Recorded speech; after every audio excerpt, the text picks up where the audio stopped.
The air is thick with soot, the sky politely gray, and your boots make no sound on cobblestones smothered in grime.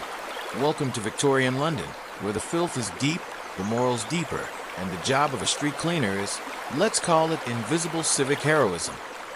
You walk down a damp alley at dawn, shoulder hunched against the cold mist that rolls in like gossip. The gas lamps still flicker lazily above, casting a jaundiced hue on the slick bricks. Somewhere a dog barks, or perhaps it's just coughing. In this city, who can really tell? You're already in uniform, which is to say, wearing clothes that no one would dream of stealing. Heavy wool trousers sag around your knees. A canvas smock stiff with yesterday's dirt wraps your torso like a second, less hygienic skin. You clutch your broom, long-handled, splintered, and proud, like a knight would hold his lance.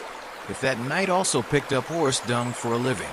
Your first task of the day, clearing the remnants of last night's festivities from Fleet Street, which means you'll be spending quality time with cabbage leaves, beer puddles, and the occasional regretted love letter. The city breathes slowly as it wakes, unaware of the quiet ritual you perform daily. It's strangely intimate, sweeping a street before its citizens tread it, like making a bed for someone who never says thank you. This is 1867. Queen Victoria reigns. Sewers exist now, thanks to Mr. Bazalgette, but only just. The idea of sanitation is new and deeply suspicious to some. You, however, are on the front lines. With every scrape of your broom, you're not just tidying, you're participating in the empire's slow, reluctant march toward modern hygiene. No medals awarded, though, just blisters. Your street cart creaks behind you, full of iron bins and mystery sludge. You pass a bakery, and the scent of warm bread teases your senses, until it's overtaken by the more assertive aroma of nearby horse stables. It's a scent cocktail known locally as London fog. One major fact you should know, if you're still awake. In Victorian cities, organized street cleaning was part of a broader public health initiative sparked by the cholera outbreaks of the mid-19th century. Yes, it took multiple deadly epidemics before people thought, maybe we should move the poop. Strangely, your broom isn't just made of straw. It's also laced with salt, not for flavor, but to keep the bristles stiff in damp air. Historians still debate whether this was intentional or just the result of someone storing the bristles next to the fish barrels too many times. You nod at the lamplighter finishing his rounds. He doesn't nod back. It's not personal. He just hasn't slept since Wednesday. A rat scurries across your path, pauses as if to critique your technique, then disappears beneath a pile of coal dust. You sigh. It's going to be a long day, or a short one, depending on how determined the fog is to smother everyone's sense of time. Gentle warning, you probably won't make it through this day. Not because it's too dramatic, but because it's too soothingly tedious. Like watching rain drip from an awning in slow motion, or listening to a cat breathe. Before we go further, if you're enjoying this historical lullaby, consider tapping the like button gently, as if you were closing a heavy wooden door in the middle of the night. Subscribe if you'd like more slow, grimy history delivered straight to your dreams. And let us know in the comments, where in the world are you watching from, and what time is it right now? Now let's ease into tonight's journey deeper into the world of cobblestones and coal soot, where you're about to meet your boss, learn what cross-sweeping is, and try not to fall asleep standing up. You arrive at the depot just as the morning bells toll 7. Time to check in, though no one really checks anything except whether your boots are still attached to your feet. The depot smells of damp wood and boiled socks. There's a pot of weak tea on the stove, stewed into something between encouragement and punishment. You ladle yourself a cup and sip carefully. It tastes like rainwater filtered through ambition. Your boss is already here, Mr. Cardham, a man whose mustache predates photography and whose voice sounds like it's been strained through a window shutter. He inspects you with narrowed eyes, not because he doubts your work, but because he doubts the sunlight. Right, he says. Chancery Lane today. Lot of theater foot traffic last night. Mind the tough shoes. You nod and wheel your cart out again. Today's assignment is a series of alleys and shop fronts, less glamorous than Fleet Street, but infinitely more layered in discarded secrets. You sweep up the end of a love affair, someone's glove torn and muddy, a lost button, possibly from a coat of someone who ran too fast, a broken pipe, both literal and metaphorical. Cross-sweeping is your specialty. It involves sweeping from either side of a street toward the center, forming neat piles ready for collection. A ballet of bristles. You time it with the rise and fall of your heartbeat, which thankfully hasn't given up yet. You pause at a corner where a milkman is arguing with a chimney sweep about something involving goats. It's unclear whether they're actual goats or it's a metaphor. You don't ask. A schoolboy, late for class, slips on something you just scraped up. He glares at you as if you put the slipperiness there on purpose. You tip your cap. It's not worth explaining that your entire job is about unslippering the world. Besides, he's already gone, trailing chalk dust. Historical fact for this section: London street cleaners were part of the scavenging department, a real name that proves once again that Victorian England preferred truth over tact. The department's budget was often debated in Parliament, not because anyone cared about your safety, but because MPs didn't want to look out their windows and see. Refuse heaps the size of politicians' egos. An odd tidbit: some wealthier Victorians hired private sweepers to clean only the street in front of their homes. Appearance mattered more than continuity, so it wasn't unusual to find a pristine patch of pavement flanked by squalor. A metaphor, if ever one swept into your path. Mr. Cardam rides by on his horse, not acknowledging you. That's his version of praise. You stop to rest your hands. Blisters are blooming beneath your gloves.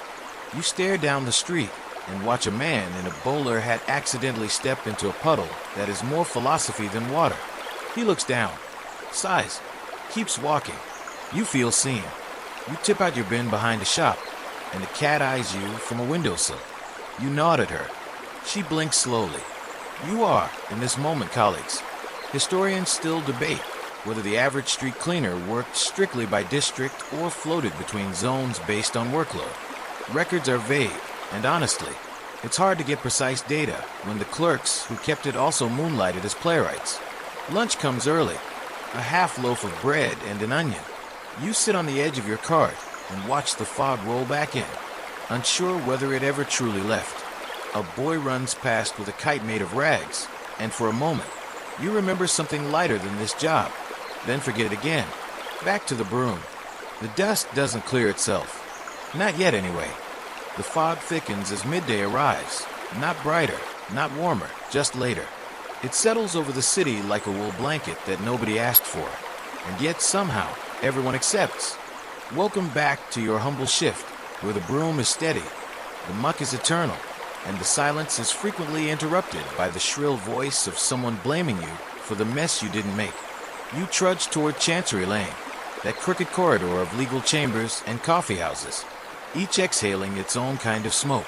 The ground here crunches with gravel and secrets, the kind of street where people talk in whispers even when they're alone. The carts from the morning rounds clatter past, iron wheels shrieking against cobble like some orchestral wail of civic labor. You wave to Timothy, a fellow street cleaner with one eyebrow and three opinions about everything. He lifts his broom and salute, which for Victorian men is practically a hug. Today, a solicitor's clerk drops his ink bottle on the steps of a chancery building. It shatters. He curses. You arrive just as he's blaming municipal incompetence for the bottle's escape. You nod sagely, as if the broom in your hand is qualified to represent the municipal office. Then you sweep it up with a grace that makes the clerk feel small. You don't say a word. That's the real punishment. Midday breaks are rare and unofficial. No one's watching the clock except the bells, and they've grown indifferent. You find a shaded step, pull out the rest of your lunch, a cold boiled potato, and lean your back against a soot-stained wall. The breeze carries a scent you can't place. Burnt sugar, maybe. Or burnt hope. Today's big historical fact might perk you up, though probably not. In 1875, the Public Health Act made it a legal requirement for local authorities in England to keep streets clean. This essentially transformed your job from a vaguely appreciated necessity to an actual civic obligation. You became, on parchment at least, vital infrastructure. A promotion you couldn't feel in your paycheck, but could sort of taste in your lukewarm tea. Across the way, a bootblack shouts your name. "Oi, Jonas," he says, which isn't your name, but close enough. Queen's Parade on Friday. We're to sweep the royal route spotless. You give a single nod, not because you care, but because if you respond too enthusiastically, they'll assign you front-of-line detail. And that comes with expectations. You'd rather keep to the edges, like moral ambiguity in a Victorian novel. A child walks by, dragging a hoop and stick, the universal toy of any century where joy costs nothing. He offers you a candy. You decline, but thank him in the language of the tired. Eye contact and a brief upward twitch of your mouth. Then it's back to your feet. Your cart creaks behind you as you move down a quieter lane, where the windows have curtains and the curtains have secrets. You sweep past what you suspect might be the remnants of a political pamphlet, or possibly a sandwich wrapper. Hard to tell in this weather. Weird cultural tidbit for the curious. Some street cleaners believed that singing while sweeping kept away bad luck and nosy constables. So you hum a little tune, something you heard once near the docks, something no one would mistake for joy, but might pass for rhythm. The broom seems to glide better with it. Or maybe you're imagining that, and that's fine too. Down by the print shop, a poet emerges, blinking at the daylight like a stunned bat. He hands you a folded scrap. "Oh, to dust," he says. You pocket it without looking, because nothing ruins poetry faster than daylight. Historians still debate whether street cleaners, often moonlighted as informants for local police. You suppose it makes sense. After all, who else sees everything and gets ignored at the same time? You, dear listener, are the Victorian equivalent of a street-level surveillance camera. Without the blinking red light, at the end of the lane, you find an overturned trash bin and a cat sitting beside it like a very guilty aristocrat. You right the bin. The cat does not apologize. It yawns, blinks, and strolls away with its tail held high. You are once again outranked. The sky shifts color, just slightly. A hint of amber through the fog, like the sun trying to remember its job. Afternoon has arrived. The city begins to quicken its pace, unaware that it treads on the quiet wake of your broom.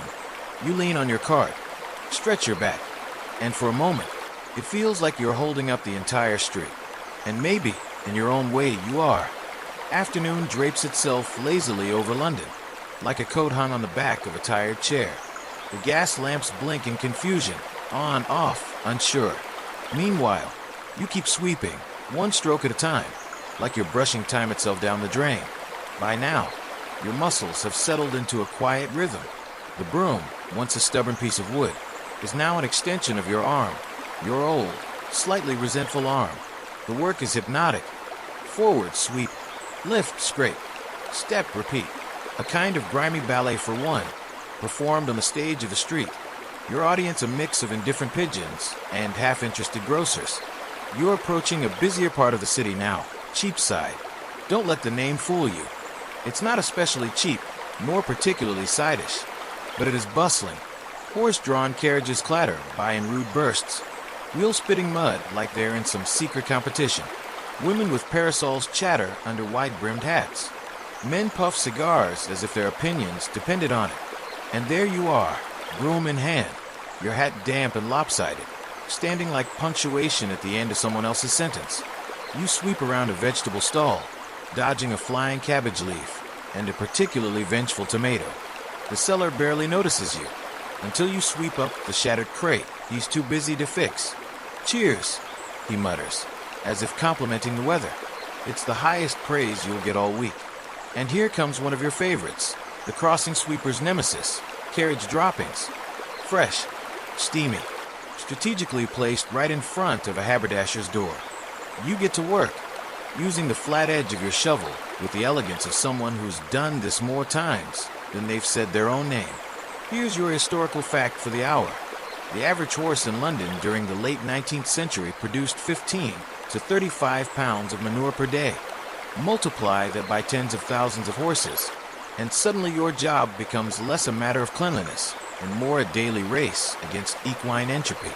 A woman passes by and lifts her skirt slightly to avoid the wet patch you've just cleared. You can't help but think, if only you could sweep faster, perhaps no one would ever lift a hem again. A noble thought. You let it pass. Weird cultural tidbit. Many Victorians believed that street dust could carry disease through the air, what they called miasma. Because nothing says scientific certainty, like blaming the smell for your poor immune system. So in theory, you're not just sweeping muck. You're fighting disease with a stick and a shrug. You rest against a lamppost, watching a chimney boy run past with a sack of soot and an expression of eternal betrayal. You recognize it. It's the face of someone who knows the day isn't close to done, and bedtime is just a rumor. You pull a rag from your pocket and wipe your brow. It used to be white. Probably. A brief wind whistles down the alley, bringing with it the scent of roasted chestnuts from a nearby cart. You follow your nose, and by one, just one, it's hot and oddly comforting. You don't realize how hungry you are until it's gone. Even ash tastes sweet when wrapped in nostalgia. A group of schoolgirls walk by, giggling. One of them dares to say it, loud enough to hear. He's dirty, but cleaner than our classroom. You smile in spite of yourself. The logic is questionable, but the sentiment? Kind. A constable strolls by, nods at you, then checks his pocket, watch like it owes him money. He says nothing, but you both know what time it is. Still not quitting time. Historians still debate whether street cleaners, like you were paid by the hour, the day, or the pile. Some documents suggest wages varied wildly, depending on the borough, your uniform, or whether you had enough teeth to pronounce your own name during roll call. You move on, cart rattling behind. The shadows lengthen. Shopkeepers begin sweeping their own thresholds, which feels a bit ironic. You clear a section of curb so precisely that it almost shines. Almost. It's still Victorian London. After all, sunlight is rationed. As you finish the block, you notice a scrap of paper floating toward you. You catch it with the tip of your broom. It's a theater flyer advertising a melodrama titled The Ragman's Curse. You chuckle, probably less dramatic than your average Tuesday. A boy with a basket offers you an apple. It's bruised but free. You take it. He runs off, shouting something about Miss Worthington's hat catching fire. You hope that's not a metaphor. Or worse, poetry. You bite the apple. It tastes like the color brown. And just like that, your day continues. Step, sweep, nod, smile if necessary, hide if not, because this is your city. And you're the quiet guardian of its dignity. Just don't expect a statue, or even a plaque. Evening creeps in like a polite guest, quiet, smoky, and smelling faintly of coal and resignation. The light softens to a warm gray, then to the color of old pennies. The city exhales, and you, still sweeping, still standing, are barely noticed in the hush between day's noise and night's whispers. You round a corner and pause beneath a flickering gas lamp, its flame dancing like it's trying to stay awake. You sympathize.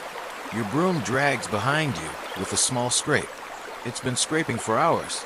You wonder briefly if it dreams of better sidewalks, or of being a violin. Across the square, the shops are shuttering. Metal grates groan down over glass windows, and the merchants' voices shift from performative to exhausted. The world is dimming, one lamp and one side at a time. You cross over to Bishopsgate, where the dirt is finer, more refined, almost stylish. It glitters faintly, thanks to a recent delivery from the nearby glassworks. You sweep around the shimmer like it's confetti left over from a party you were never invited to. The city always throws parties. You always clean up after. Some children run past, barefoot and shrieking with laughter.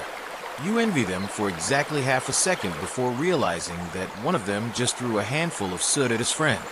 The soot lands in your freshly swept path. Of course it does. You sigh, not dramatically, just enough to move your mustache. Your big historical fact for this chapter?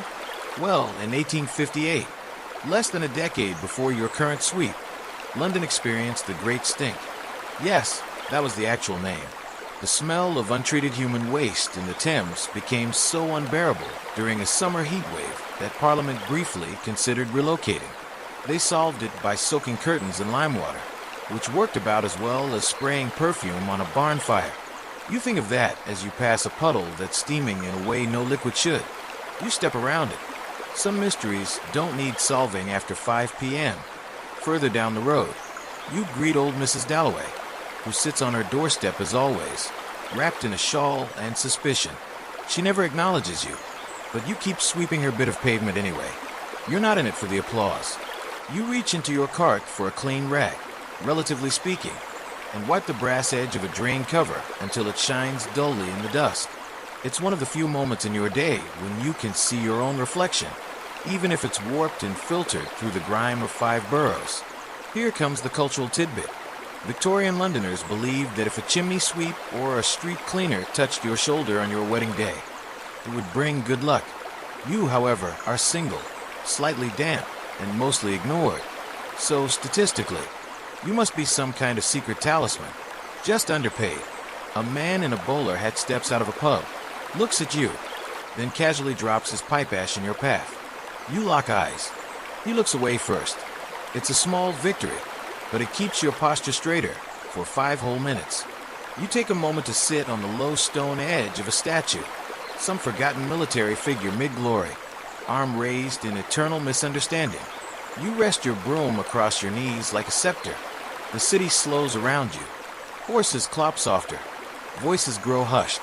Historians still debate whether street cleaners worked in rotating shifts or straight through, from dawn to nightfall. Some journals suggest the longer days were seasonal. Others argue that certain districts demanded more hours, simply because the residents were more prone to dropping things. You believe both. Behind you, a lamplighter climbs his iron ladder and tilts the brass lever that ignites the flame. He nods. You nod back. It's the closest thing to conversation you've had in an hour.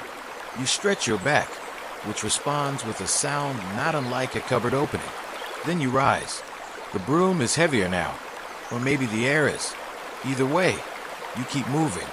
As the last of the sunlight flirts with the chimney tops, you turn onto a narrow alley and find something rare: silence. Not the absence of noise, but the presence of calm. You stop sweeping, just for a moment, to hear it better. And there it is, your city, held briefly in balance. Neither dirty nor clean, neither loud nor still, just existing. And so are you. A soft wind stirs a paper across the stones. You let it go. You'll catch the next one. Night in Victorian London doesn't fall. It seeps, slow and deliberate, like ink into cotton. The shadows lengthen not with drama, but with quiet authority. And you, street cleaner, twilight sentinel, keep sweeping, though even the dust seems to be winding down. The gas lamps glow softly now, spaced just far enough apart to leave room for mystery. Their light pools in uneven circles, as if someone spilled golden tea along the street. You move through them like a figure in a faded painting, one of those moody canvases where the subject's eyes follow you. Except here it's the rats. You're working Wapping now, near the docks. The air smells different here, salter, thicker, with a metallic note that might be ambition or just rust. You pass a stack of empty crates, each one groaning under the memory of fish. Somewhere nearby, a sailor sings something low and lonely in a language the cobblestones pretend to understand. You adjust your grip on the broom, the handle's worn smooth where your fingers always fall. The bristles are damp again. They always are by this hour, damp with fog, or spilled porter, or something more philosophical. A constable nods at you. He's young, coat too big, trying hard not to look scared of the night. You give him a little salute with your broom. He smiles like someone who's glad not to be the only soul awake. Here's your historical fact for tonight. In 1871, the Metropolitan Board of Works introduced horse-drawn sweeping machines, great clattering contraptions with rotating brushes meant to make the city more modern. But most districts still relied on manual labor, especially in tighter alleys where machines couldn't reach. In short, the future arrived, but only for the wide streets. You chuckle, thinking of that one trial machine they brought to your borough. It got stuck in a puddle so deep it had to be towed out by 2 milk carts and a priest. Progress comes in many forms. Down by the river, you pause near a warehouse wall covered in chalk graffiti. Most of it's indecipherable swirls, initials, maybe a coded message, or maybe just someone bored with too much chalk. One says, "Be kind to the mud." You nod. Sound advice. You sweep a neat circle around a drunk curled up near a barrel. He's snoring gently, occasionally muttering the name Agnes. You leave him be. Tonight, he's safer here than wherever he meant to be. Weird cultural tidbit. Some night workers believe the Thames could whisper secrets if you stood still long enough. Of course, it also might just be rats. Or guilt. Either way, you're not testing the theory. Not tonight. You make your way past a row of shuttered taverns, their signs swaying slightly in the wind. One reads the Golden Elbow. Another, the Fox and Barrel, boasts of indoor seating, as if it's revolutionary. Through a high window, you see a bartender wiping a glass, staring out into the night with the blank look of someone mid-existential crisis. Historians still debate whether street cleaners developed informal routes, paths of least resistance, passed down like oral tradition. The city kept maps, sure, but they never showed the shortcuts through butcher alleys or the slope behind the tannery that always iced first. You know them, though. Every bend and bounce, every tilt of the cobble that threatens to upend your cart when you're not paying attention. You cut through an archway barely wide enough for your shoulders. It's your secret passage, known only to rats and people with low expectations. It saves you 3 minutes and 20 steps. That matters when your boots are already arguing with your feet. You emerge onto a quiet street where a single candle burns in a window. An old man reads by it, glasses low, lips moving with the words. You wonder what he's reading. A sermon? A poem? An invoice? A sudden gust sends a swirl of paper and leaves across your path. You brace your cart, catch the edge of your cap, and smile. The night still has some tricks left. So do you. You stop by a public pump, turn the rusted handle twice, and splash cold water on your face. It wakes you slightly. It also reminds you that you haven't spoken aloud in hours. You mutter a single word, Tuesday, just to hear it. It sounds true. A cat follows you for a block, then decides you're too boring. That's fair. As you finish sweeping the loading dock, a clock tower strikes 8. 8 feels late, but not final. Just another stretch of road to walk. Another pile of ashes to push into the corner of the waking world. You lean on your broom, gaze up at the stars faintly visible between chimneys, and think, it's almost beautiful here. Not quite, but almost. And somehow that's enough. 8 o'clock slides into 1/2 like a well-oiled hinge, and the night deepens without asking permission. London doesn't sleep so much as murmur, a low hum of carts, boots, laughter, and muttered regrets. And you, eternal street sweeper of the overlooked hour, are still here, still moving, still sweeping. The dockside road curves around a shipyard. In the distance, masts sway like skeleton trees, creaking softly in the breeze. You walk beside them, broom tracing lazy arcs across the flagstones. There's no one around to admire your technique, which is probably for the best, since your back is listing slightly to port. Salt air makes the grime stickier. Everything clings, the dust, the memories, the smell of oil and fish that's settled into your coat like an unwanted lodger. You glance down at your boots. They've aged 10 years in the last 10 hours. You think about naming them. Something tragic, something heroic, lefty and never quite dry maybe. Tonight's historical nugget? You'll like this one, assuming your brain hasn't melted into cobblestone syrup by now. In Victorian London, street cleaners weren't just sweepers. Some were known as night soil men, a charming euphemism for those who collected human waste from cesspits and privies. They worked under cover of darkness, moving literal tons of refuse by hand. No, you're not one of them, but tonight, as the fog thickens, you do start to feel a little adjacent. You pause by a boarded-up storefront where someone's etched a small message into the wood. Don't be afraid of the dark. Be afraid of laundry day. You nod solemnly. There's wisdom in suffering. A figure ahead waves you down, a night watchman wrapped in layers of wool and worry. He points to a mess near the fishmongers. You oblige. It's not your district, strictly speaking, but the mess is real, and the line between boroughs blurs after dusk, especially when the stench ignores jurisdiction. You scrape and sweep, humming an off-key tune. The bristles catch on a fish spine. You flick it into the gutter with a flick of mild vengeance. The watchman offers you a piece of cold pie as thanks. You eat it, even though it tastes like time forgot it existed. Weird cultural tidbit. Some old dock workers swore that sweeping toward the river brought good luck, but sweeping from the river brought floods. Superstition or workplace folklore. Hard to say, but just in case, you change the direction of your strokes. Further down the alley, you pass a printing shop. Inside, the presses are still working, midnight edition probably. The windows are steamed up, light glowing through like the heartbeat of the city's gossip engine. You imagine the headlines. Queen's new hat, scandalous or spectacular, or perhaps cholera still unfashionable, sources confirm. A rat dashes across the stones, dragging something that may once have been a glove, or a very fashionable potato. You don't interfere. You've learned that some wars are best left unwon. Historians still debate whether Victorian street cleaners had any sort of union or collective bargaining. Most agree they didn't, not formally. But there's evidence of informal arrangements, shared tea, rotated routes, the occasional borrowed cartwheel. Solidarity forged in soot, not ink. You stop by a water trough meant for horses. No horses in sight, but the moon reflects off the surface, making it look like a mirror made of secrets. You lean in. Your face stares back. Older than yesterday, younger than tomorrow, definitely dirtier than either. A woman in a green shawl walks past, clutching a parcel to her chest. She gives you a nod, one tired soul to another.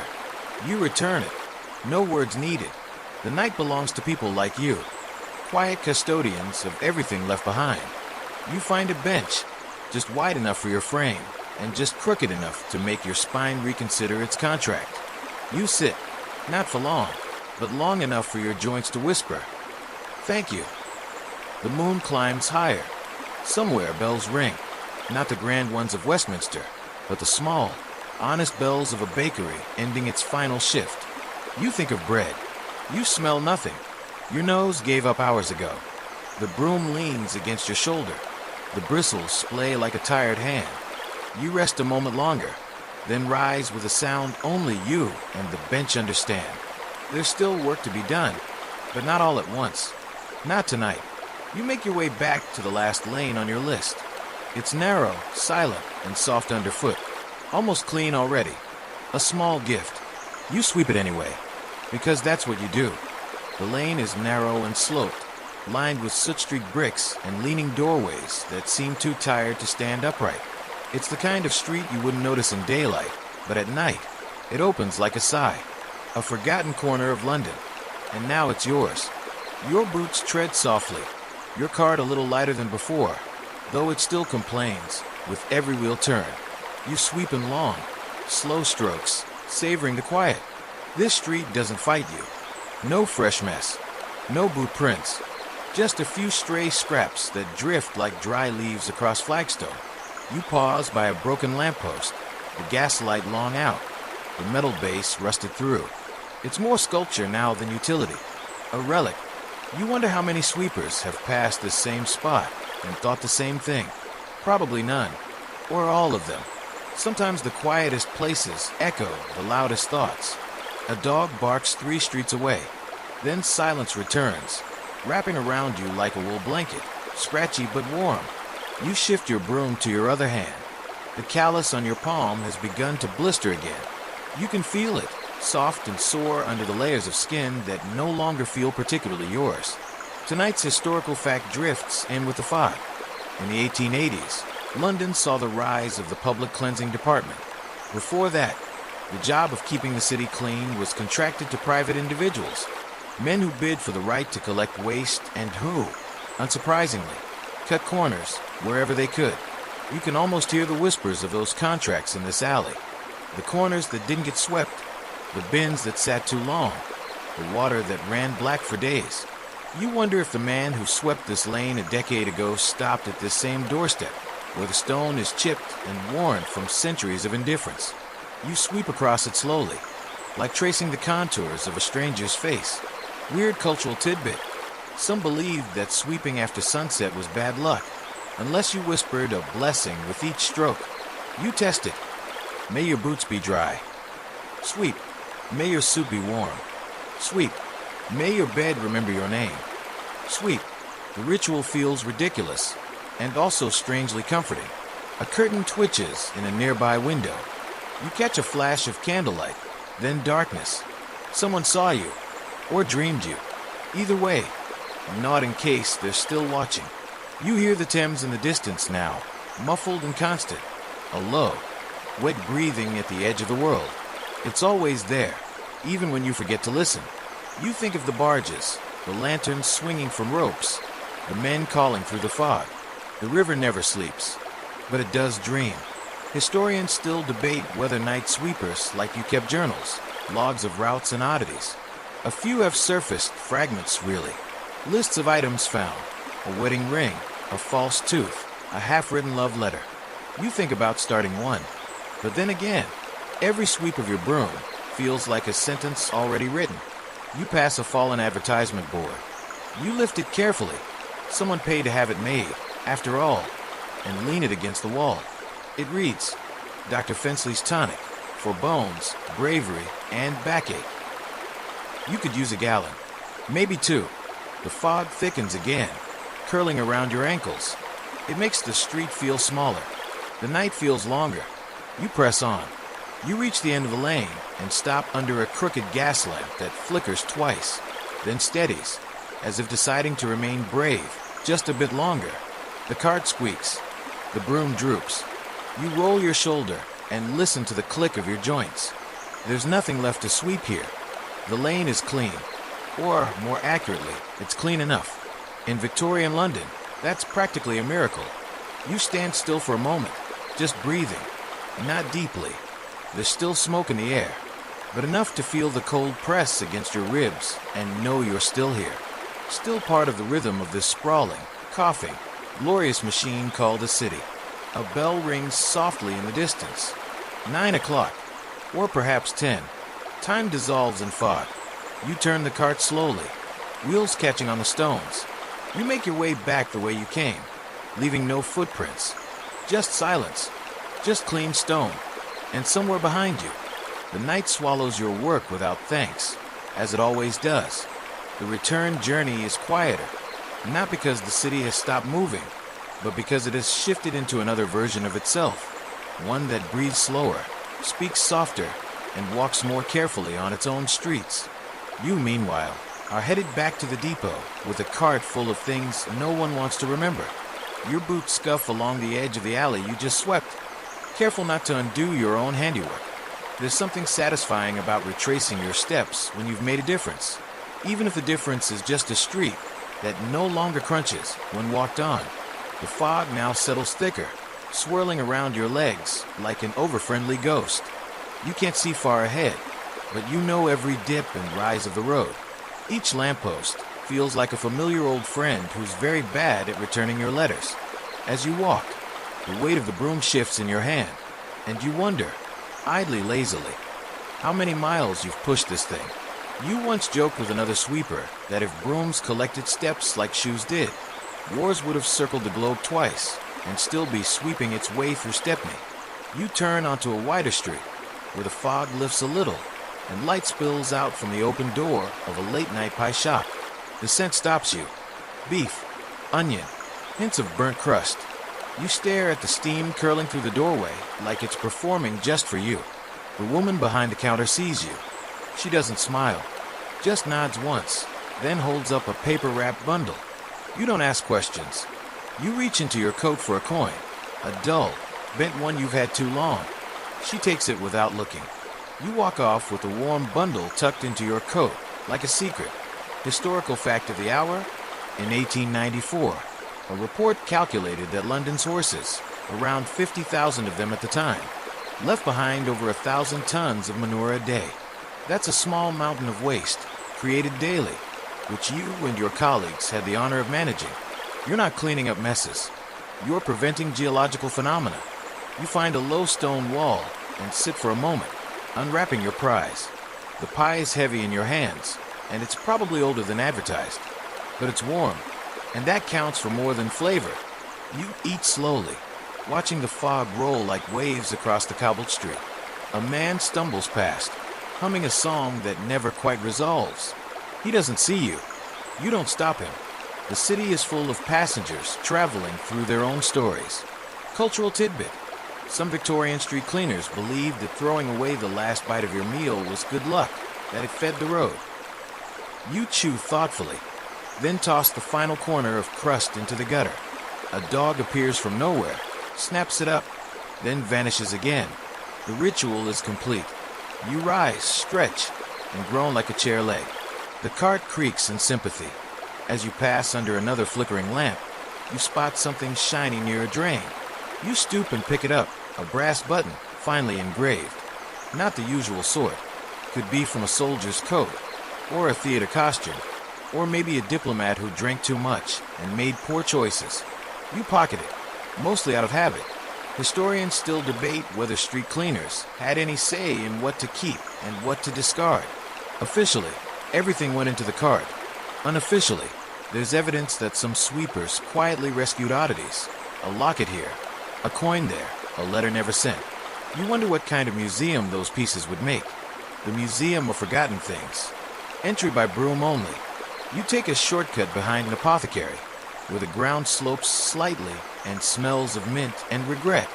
Your cart wobbles, but stays upright. You pat it, like it's a horse that almost tripped. At the end of the alley, a small girl sits on the steps of a boarding house, hugging her knees. She watches you, doesn't speak. You nod at her. She nods back. It's not a conversation. It's something quieter and maybe more useful. She looks at your cart. Do you find treasure? She asks. Her voice is a whisper pretending to be brave. You shake your head. Only stories. She thinks about that, then says, stories are better. And just like that, she disappears inside, as if she was never there. You stand still for a moment longer than necessary. Then, like always, you begin to move again. Cart behind, broom in hand, backbent just slightly under the weight of a job no one notices unless it's not done. Only a few streets left now before the depot. Only a few more steps in the city that sleeps while you sweep. The closer you get to the depot, the more the night seems to lean on you. Not heavily, just enough to remind you that everything, even silence, has weight. Your hands ache. Your knees whisper threats. But the cart still rolls behind you, your quiet companion of iron and splinters. You cross into your home stretch, the edge of Bethnal Green. Fewer carriages here, fewer shops. The streets are narrower, and the air feels heavier, not with smoke, but with history that never fully washed out. You pass the old millworks, long shut, its windows blank like closed eyes. Your broom taps rhythmically against the curb, each strike echoing in the emptiness. Tap, drag, tap, drag. If anyone composed music for exhaustion, it would sound like this. There's a low fence to your right, half fallen, guarding a garden that hasn't seen a bloom in years. A single daffodil somehow clings to the edge of the path. You nod at it like an old friend. It's probably hallucination. Still, you sweep around it carefully, just in case. A blackbird sings from a rooftop. Bold choice this late. But maybe he knows something you don't.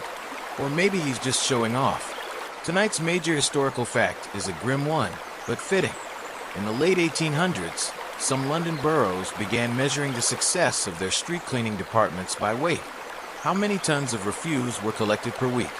This turned cleanliness into a kind of grotesque contest, where bigger piles meant better performance. You suppose it's nice to be noticed, even if only by volume.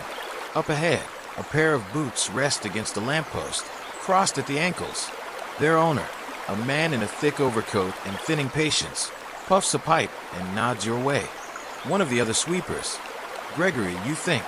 Or Jeffrey. Possibly Gerald. You've worked with him for 7 years and still aren't sure.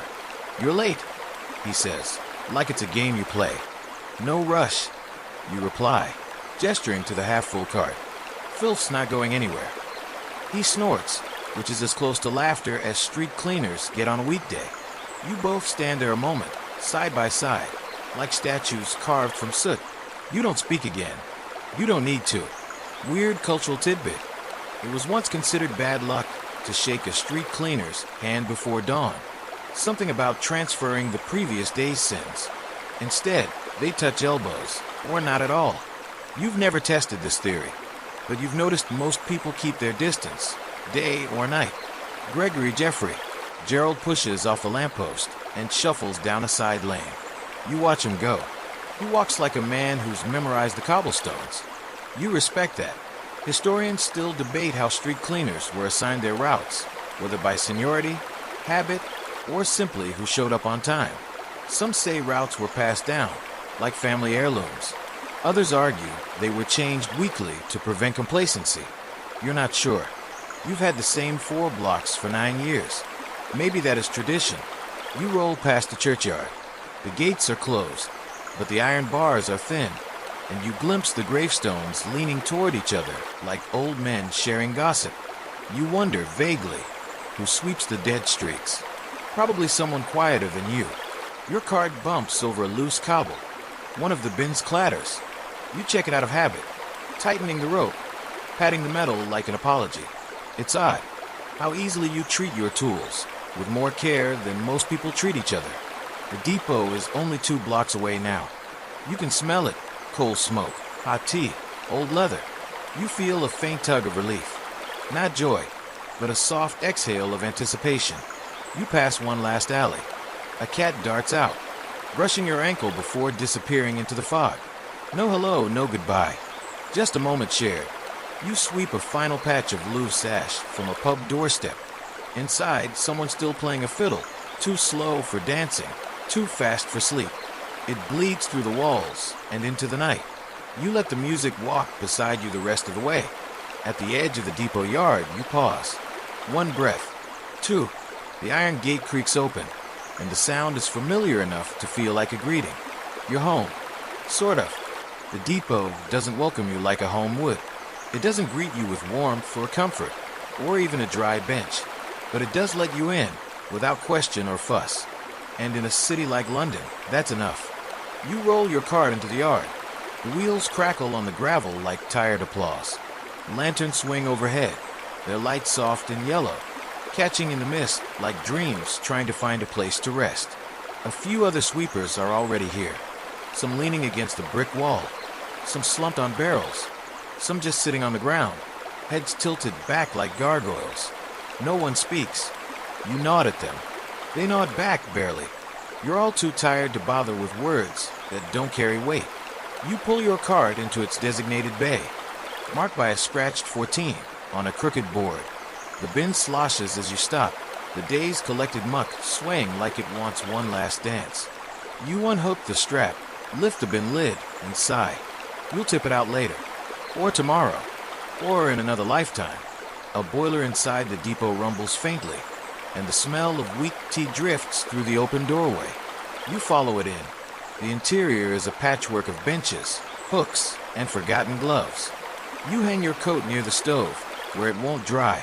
At the corner table, Mr. Cardham, your foreman, sits with a notebook, squinting through round spectacles at nothing in particular. His pencil doesn't move. You suspect it hasn't moved in the last hour. He's been filling out the same page for a week, probably just drawing a very long hyphen. Tonight's historical fact. In some boroughs, sweepers were required to report back with not just the waste, but a log of their findings, listing unusual items, locations of blocked drains, and even suspicious activity. This was less about sanitation and more about surveillance. You were expected to be both cleaner and lookout. Unpaid, of course. You sit on a crate that smells like onions and damp wool. Someone has left a tin of biscuits on the table. You take one. It tastes like dust, but in a comforting, familiar way. Across the room, someone snores. You can't tell who. Everyone looks asleep with their eyes open. Weird cultural tidbit. Some Victorian sweepers believed that tea made with depot water had special properties. It kept the bones from crumbling. No science behind it, but you've drunk at least 500 cups over the years, and while your bones do ache, they haven't crumbled. Yet, you sip your cup slowly. It's hot, bitter, slightly metallic. You don't know if it's the cup or the water or the universe. A clock ticks somewhere behind you. Its rhythm doesn't match your heartbeat, and that bothers you more than it should. Historians still debate whether depots like this one function more as stations, social clubs, or holding pens. Some records describe them as efficient, others as barely habitable. You know the truth. They are what you make of them. Tonight, this one is a sanctuary of silence and overboiled leaves. Someone coughs. Someone else curses softly at a bootlace. You set your broom against the wall. It falls. You pick it up and lean it again, more carefully this time. You whisper, "Behave." To it. It obeys. Outside, the night deepens further. The city still stirs somewhere. A pub sings its final song. Somewhere, a lover climbs a fence. Somewhere, a thief decides he'll wait for morning. But not you. Your shift is ending. Not over. Never really over. But ending. You take another sip of tea. It burns your tongue slightly, in a way that reminds you you're still alive. The foreman clears his throat. All done then. You know it. Same route tomorrow, he mutters. You already knew that. You rise, slow and stiff, and pull your coat back on. It's still wet. Of course it is. As you head for the door, another sweeper murmurs, "Don't forget your broom." You turn. It's already in your hand. Of course it is. You step out into the night. The depot door swings shut behind you. With a gentle creak that sounds like goodbye. The fog kisses your cheeks, and the lamps flicker like old friends. You begin your walk home. Quiet, slow, sore, but clean. The street outside the depot feels different now. Not cleaner, though maybe it is, but gentler. Like the city knows you've done your part and is, in its own awkward way, trying not to trip over itself again. The fog hugs the ground, the gas lamps blink drowsily, and the night exhales around you. You walk slowly, not from laziness, but preservation. Every joint complains in a unique dialect of creak, pop, or twinge. Your broom rests over your shoulder like an old soldier's musket. No one's watching, but you still carry it with a kind of dignity. It's earned. Your out home is familiar. Too familiar. The same shortcut through Three Lanterns Alley. The same cracked paving stone near the tailor shop that wobbles when stepped on. The same faint chalk drawing on the side of the bakery. A crooked sun with too many eyes. You'd worry, but it's been there for years, and nothing too terrible has happened. Yet, tonight, you pass the apothecary again. Closed now. The window dark, but the glass still smudged with the day's breath. You see your reflection. Not clearly, not youthfully, but there. You think of dinner, then remember dinner already happened. Pie, crust, done. Now, your thoughts drift to a bucket of warm water and a stool that doesn't lean. Maybe a candle, maybe silence, maybe a dream that isn't about cobblestones chasing you down a hill. Tonight's historical fact, as you round the corner near the bookbinders, the average Victorian working class home had no running water. Bathing, when it happened, was done with heated water in a tin tub, often reused by each family member in order of seniority. You, being single and broom-bound, usually skip the order entirely and settle for what the pump can offer. You pass the pump now. The handle glints faintly in the light.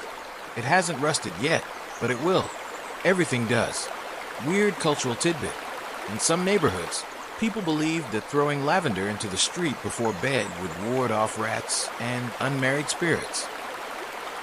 You've never seen it done, but you have found more than one sachet of dried petals in your sweeping. Maybe it works. Maybe you just smell nice on Thursdays. You hear a clock chime.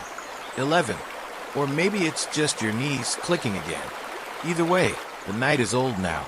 Historians still debate whether the poor truly accepted their conditions with quiet grace, as some Victorian writers insisted. Others argue that silence isn't submission. It's just the noise nobody bothered to write down. You think about this as your boot clips a curb. You don't curse. You just keep walking. Your building appears at the end of the lane. Not much to look at, for stories of soot-stained brick and windows that argue with their frames. But it's shelter, the kind where the stairs creak in sympathy and the roof only leaks in specific, predictable places. You climb slowly, not heroically, just upward. The door to your flat groans as it always does. You step inside, sitting your broom by the wall, with a care it probably doesn't deserve. The room is small. One chair, one stove, one narrow bed that could double as a shelf. But it's warm, at least compared to outside, and smells faintly of boiled soap and worn wool. You light a candle. The flame flickers high, then settles. You pour a cup of lukewarm water from a cracked jug. You sip. It tastes faintly of tin and Tuesday. Then you sit. Not flop, not fall. Just sit. And in that moment, you feel the full length of the day stretch out behind you like a long, wet street. Your boots come off slowly. They complain louder than you did. You place them by the door, toes pointed out, ready for tomorrow. You loosen your collar, roll your shoulders, close your eyes, and for the first time in 12 hours, you don't move. Not for sweeping, not for nodding, not for anything. You just are. And somehow, that's enough for tonight. The candle burns low, not dramatically, just steadily, like it knows how much wax remains and has no need to rush. The flame casts long shadows on the wall of your small room, dancing gently over your boots, your broom, and the folds of your tired coat draped over the chair. You lie in bed, arms folded behind your head, staring at the ceiling like it might answer a question you didn't ask. The plaster up there has a crack shaped like a crooked river, and you trace it with your eyes, following its curve toward the wall and wondering, again, how long it's been growing. The silence feels full tonight, not empty, but content, like a street finally swept clean. Your limbs pulse faintly, a reminder that rest doesn't mean stillness. Your muscles keep whispering the day's story back to you. The weight of the broom, the rhythm of the street, the slosh of the cart, a lullaby in bruises. Outside, the city hums. Distant wheels rattle over stone. A soft argument under a window. A laugh that doesn't know where it's going. It all folds into the night like a patch in an old quilt, threadbare but still holding. Tonight's historical fact, if your mind hasn't slipped into sleep yet. In 1881, Charles Booth began his detailed survey of London poverty. He created color-coded maps showing the social classes of every street. Wealthy in yellow, semi-criminal in black. You once saw a copy. Your street was blue. Poor casual. You remember thinking it sounded like a man describing both his wallet and his wardrobe. You roll onto your side. The straw mattress rustles like dry grass. You hear the faint ticking of the neighbor's clock through the thin wall. It's a strange comfort, knowing that somewhere close, time is being counted, even if not by you. Weird cultural tidbit. Some Londoners swore that if you dreamt of sweeping, it meant money was on the way. You've dreamt of sweeping nearly every night for the past decade. You're still waiting, but the idea is sweet. A kind lie whispered in sleep's ear. Historians still debate how many working-class Londoners dreamed of escape, and how many simply dreamed of quiet. The records are unclear. The letters, the journals, they often trail off when the candle does. Just like now. You blow out your flame. Darkness settles in, velvet and warm. You listen to your own breath. Slower, deeper. You think, maybe, of one small thing to do differently tomorrow. Sweep left instead of right. Use the soft broom first. Say hello to the butcher's boy, even if he ignores you. But maybe not. Maybe tomorrow is just another street to clean. Another moment to lean on the cart. Look up at a foggy lamp and wonder if anyone notices.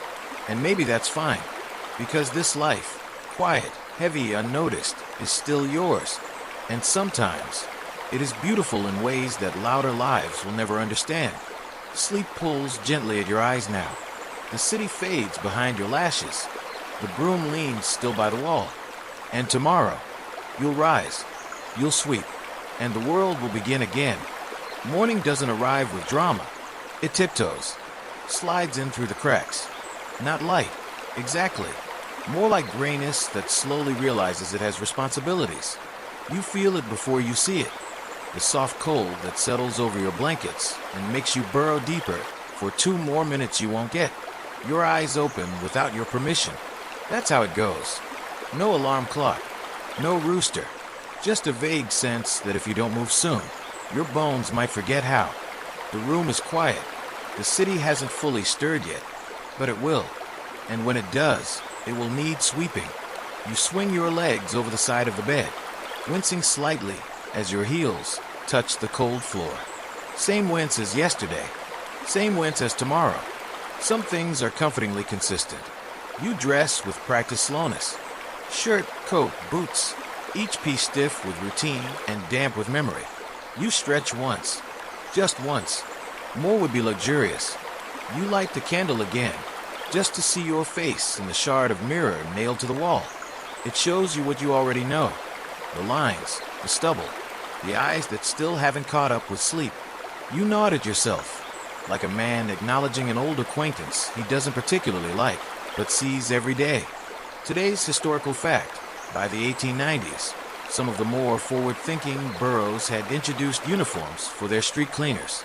Neat caps, standard coats, badges even. You've seen a few. You're not sure whether they feel like honor or camouflage. You check the sky through the window. It's the color of dishwater and not much warmer. The fog is already forming. Early riser, that one. You grab your broom. The same one. Always the same one. It feels heavier today. Or maybe you do. You step outside. The air greets you with a slap that's almost affectionate. Your first stop is the corner by the post office. Someone's knocked over a bin. Not deliberately, just carelessly, the way most of the world does its damage. You start sweeping, quietly, methodically. The bristles hiss softly across the stone, a sound only you seem to hear. A paper flutters by, a torn advertisement for tooth powder, promising a smile worthy of the Queen. You trap it with the broom and fold it into the waste pile. The Queen, you suspect, has her own cleaners. Weird cultural tidbit. Some believed that if a street cleaner whistled while working, they'd be granted clear skies. Others believed it would summon rain. So most kept quiet. You hum, low and tuneless, just to see what happens. A constable walks past. He gives you the same nod as always, half courtesy, half confirmation that you're still part of the landscape. You sweep a path toward the bakery. The owner is already outside, scattering crumbs for the birds. He doesn't see you at first. Then he glances up, surprised. You're early. No, you say. You're late. He chuckles and tosses the last of the crumbs. You keep sweeping. Neither of you mentions the rat tracks beside the door. They'll be gone in an hour, just like always. Historians still debate whether street cleaners took pride in their work or simply endured it. Diaries are rare. Most of you didn't write. Too tired, too busy, too aware that some truths settle better in silence. The church bell rings in the distance. 6 o'clock. The world starts stretching its arms. You clear the last bit of gutter. The pile of refuse you've gathered this morning is small. Respectably so. Not because the world is cleaner, but because it hasn't had time to get dirty again. Yet, you lean on your broom for a moment. The fog thickens, curling low like a cat. You don't mind. It hides the edges of things. Makes everything feel a little softer, even if it isn't. A milkman's cart rattles by. You nod. He nods. Both of you doing jobs no one notices until you stop. The sky shifts. Not brighter, but less reluctant. Somewhere behind it, the sun is trying its best. You take one step forward, then another. It's a new day, and it needs sweeping. The city is slowly waking, but it doesn't spring up like a fresh daisy. No, Victorian London wakes like a hungover poet, sluggish, irritable, and vaguely ashamed of whatever it did the night before. And once again, you're the first one to greet it, broom in hand, shoulders hunched like an apology nobody asked for. You make your way toward Bishopsgate again, that familiar corridor of stubborn soot and indignant cobblestones. There's a carriage wheel mark smeared across the walk, like an unfinished thought. You sweep it away with the same care a scribe might give to a misspelled word. The fog has settled low today, thick enough that your boots vanish if you look straight down. Sounds are muffled, footsteps, whispers, the clink of morning pints being prepared behind pub doors that never quite closed. The city feels underwater. You stop by the newsboy's corner. He's not there yet. His pile of folded pages leans against the wall like a stack of opinions waiting to be shouted. You glance at the top one. Cholera contained, officials say. You arch a brow. They said that last month. And the month before, you sweep around the pile gently, as if the words might spill out and stain the street. Today's big historical fact is, perhaps, not surprising. Street sweeping in this era was considered one of the most dangerous jobs in the city, not because of dramatic accidents, but because of the slow, invisible hazards. Coal dust, sewage vapors, respiratory infections. You weren't dying quickly. You were eroding. But the pension, if it came, was a metal made of mist. You weren't doing this for glory. You pass under a lamppost and pause. The glass is cracked, the flame inside struggling. You think about lighting it better, even though it's not your job. But you don't. You just note it in your head. Corner of Bishopsgate and Harrow. Lamp needs help. Someone might care. Someone probably won't. You continue sweeping toward the bakery. Mr. Hensley is already outside, apron on, sweeping crumbs off the steps in a way that is both ceremonious and deeply ineffective. "You're early," he says again, as he always does, "and your broom's upside down." You reply. He peers down at the bristles, poking upward from his grasp. He shrugs, still does something. You know it. The man's bread is better than his technique, and that's what counts. You catch the smell, fresh rolls, maybe a hint of jam. The scent grabs your tired bones and lifts them a little. You're about to keep walking when Hensley holds out a roll wrapped in a scrap of linen. "On the house," he says, "only slightly burnt. Just how I like it." You lie, taking it. Weird cultural tidbit. In some poorer neighborhoods, it was customary for bakers to give the first loaf of the day to the street cleaner, to bless the ovens, they'd say. You suspect it was less about superstition and more about respect, or guilt. Either way, you've eaten more burnt ends than most dogs. You sit on the edge of a dry step, eating slowly, chewing deliberately. You stare out at the street you just cleared and feel a strange, momentary peace. Not triumph, just calm. Like an orchestra tuning before a performance, no one will admit they're watching. Historians still debate whether street cleaners form communities beyond the depot. Officially, no records suggest unions or guilds, but you know better. You've seen it in the silent nods, the shared crusts, the brief moments of eye contact that say, "I see what you see. I carry what you carry." That's more binding than paper. You finish the roll and rise again. Time doesn't wait, and neither does trash. You walk back toward Fleet Street. Already, it's reaccumulating detritus, leaflets, pipe ash, the occasional mystery puddle.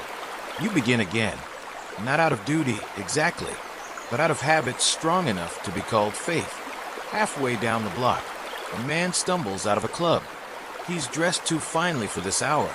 Cravat askew, hair disheveled. He trips on a loose stone, rights himself, and squints at you. "You're out early," he slurs. "No," you say. "You're out late." He laughs, the kind of laugh that sounds like it's trying to drown something else, then wanders off toward a fate best left unasked. You resume sweeping. A rat scurries by with a ribbon in its mouth, probably stolen from a party dress. You wonder, fleetingly, if the rat has someone it's bringing it to. You sweep past the newspaper pile again. Now the boy is there, shouting headlines into the fog. Queen opens new hospital wing. Parliament debates sewer reforms. Rain by noon. You almost want to applaud him for that last one. You look up. He's probably right. Your broom finds a cracked bottleneck glinting on the ground. You carefully trap it and slide it into the bin. You don't want some clerk cutting his boot on that, or some dog, or some child.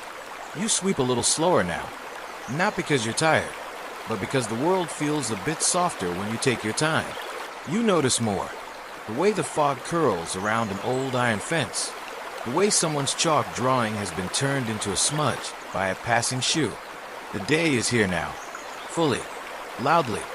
You keep sweeping anyway, because someone has to. The streets swell with people now. The hush of dawn has been swept aside, not by you, ironically, but by the rush of boots and hooves and breathless schedules. London is officially awake, and it doesn't seem to remember what it looked like just hours ago when you first arrived. You blend into the movement like dust in sunlight.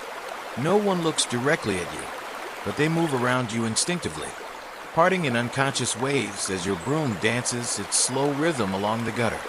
A gentleman strides past, muttering about disgraceful filth. He doesn't mean you, probably. Still, you sweep a little tighter along the edge of the curb, where his polished boots almost touched. Considered a favor, you reach St. Dunstan's and pause. The bells toll mid-morning, echoing through the narrow street, like a warning whispered with perfect diction. The church steps are already littered with bits of Sunday service flyers and a half-eaten bun with no clear story. You clean it anyway. 1 sweep. 2. Gone. Here's your historical fact. In 1866, during London's last major cholera outbreak, street cleaners were among the few allowed to move freely between quarantine zones. Why? Because they were already considered exposed, and their job was deemed necessary. Imagine being so undervalued that you become valuable simply because you're disposable. You shake your head at the thought, though not with anger. More like a sigh made physical. A boy runs past, chasing a hoop. He shouts something incomprehensible, possibly Latin, possibly nonsense. You smile faintly. His world is smaller than yours, but lighter. May it stay that way, at least until lunch. The day grows louder. Butchers yell prices. Cartwheels grind against stone. A woman drops a bag of apples, and 3 roll into your path. You stop one with the toe of your boot and hand it back. She thanks you with eyes only. You move on. The broom trails behind for a moment, like it's dragging its feet. A woman on a balcony above sneezes into her handkerchief and lets it flutter down. It lands near your cart. Lace. Expensive. You pick it up, unsure what to do. You could return it, but she's already disappeared behind a curtain. So you fold it gently and place it under a clean scrap of cloth in your bin. Lost, but not discarded. Not yet. Weird cultural tidbit. Some said that street cleaners could tell fortunes by what they swept up. A glove near a bakery meant a marriage soon. 2 buttons together foretold a fight. A ribbon in the gutter meant someone had left in a hurry. You've never studied the signs officially, but after 10 years, you've swept enough stories to see the pattern. The pavement warms under your feet now. The fog has mostly burned off, replaced by that strange London brightness. Never quite sun, never quite shadow. You see yourself faintly in a shop window. The blur of a man, the shape of a broom. You nod to yourself. The reflection nods back. Historians still debate how many miles the average sweeper walked per day. Estimates range from 7 to 10, but no one includes the stairs at the depot, or the detours to avoid angry dogs, or the double backs because a wind decided your piles looked too organized. You reckon 12, 13 on days like this. You stop by a bench near the market square. A flower girl waves. Her hands are ink-stained, leftovers from wrapping blooms in yesterday's news. You wave back. You never buy flowers, but she always waves. It's an arrangement that costs nothing and means something. You sit for a moment, just a breath. The bench leans slightly to the left. You lean with it. There's comfort in the slope. You unwrap the linen from your pocket. It still smells faintly of burnt crust and flour. The roll from earlier, still half-eaten. You finish it now. It's harder, but no worse. A wind picks up. Gentle, not cruel. It moves the hem of your coat and carries a bit of newspaper down the road, like a bird, not quite sure where to land. You consider chasing it, but then it settles near the shoemaker's stall, and you let it rest. Some things fix themselves. You rise, feeling the weight return to your legs. The broom feels lighter, oddly. Maybe it just missed you. You head toward your next block, one of the newer ones, lined with shops that sell polished glass and unneeded things. The people here step carefully. They wear gloves in summer and avoid puddles like their roomers. You sweep around their carefulness. A crumpled theater ticket, a bottle cork, a feather. Your cart rattles behind you like a memory trying to get your attention. You stop and glance up. A child peers at you from behind a curtain. She holds a small wooden broom in her hand, mimicking your motions in miniature. She grins. You tip your cap. She vanishes, giggling, and for a moment, the ache in your back quiets. You sweep on, not because the street is dirty, but because it will be, and someone has to meet it halfway. The city reaches full tilt by midday, London in all its clanking, clattering, coughing grandeur. Carriages jostle for space. Children shout over one another in the street. Merchants argue over shillings with the kind of poetic venom only hunger and pride can produce. Somewhere, a dog barks like it's been wronged by the entire empire. And you move through it all like a shadow that sweeps. The broom swings gently in your hands, a pendulum that keeps time in grime. You don't walk fast, but you walk steady, around corners, over curbs, through smoke and song. You've learned that rushing only means you get to the next mess sooner. You're back in Cheapside, weaving between the market stalls. The scent of roasted chestnuts battles with the stench of old cabbage, and both are defeated by the sharp stink of a horse that's just done what horses do. A few people gag dramatically. You, of course, just roll up your sleeves and set to work. One hand on the broom, one on the shovel. You scrape, sweep, shuffle, dump. A motion so fluid it could almost be called grace. Almost. Today's historical fact is one the city itself tries to forget. During the height of London's population boom in the late 1800s, the ratio of people to public sanitation workers was often over 1,000 to 1. And that doesn't count the horses. You were, quite literally, outnumbered by filth. And yet here you are. A man in a fine coat steps aside as you pass. His boots gleam. His eyes do not. He looks at you like you've risen from the cobblestones rather than cleaned them. You nod anyway. Sometimes dignity means nodding at those who will never nod back. You sweep around a spilled basket of turnips. The seller is too busy shouting at a boy who tried to steal one to notice you. You leave the turnips in a neat pile.